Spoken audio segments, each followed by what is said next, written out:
I apologize in advance for my atrocious storytelling. I think the worst road trip I ever had was probably the time I was riding with my girlfriend, at the time, up to Illinois to visit her college.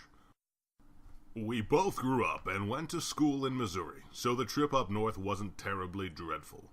Plus, driving with your SO makes things far easier when driving 6 or 7 hours north. Our relationship had some flaws, but what relationship doesn't?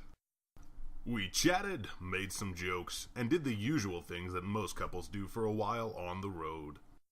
I think we were about halfway to our destination when my girlfriend does this awkward pause for a good minute and finally turns to me and admits to not only sleeping with her cousin, but also getting knocked up by him.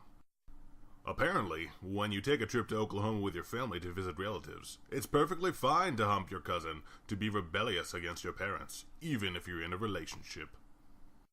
I was pretty taken back by this, and felt like yelling like some crazy homeless person at first. No offense, homeless redditors, but despite this news, I kept relatively calm afterwards, and began wondering what I should do. Do I just drop her off right in the middle of the road? Should I turn around and drive back? I ended up sticking it through, and continuing our little road trip to her college.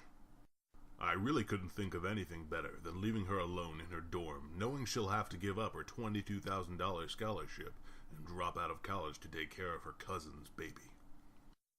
After what seemed like an eternity of awkward silence, we eventually made it to her college, and she unloaded some of her bags without saying a word.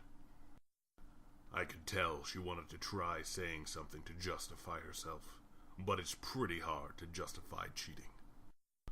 By the time she was finished, she walked to the drive-side door and stood there waiting for me to say something. The last thing I said to her before driving off was, "Have fun."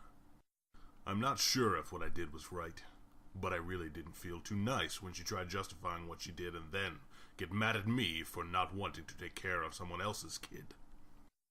In the end, she did end up dropping out and messaged me that it was God giving her a sign that she wasn't going back.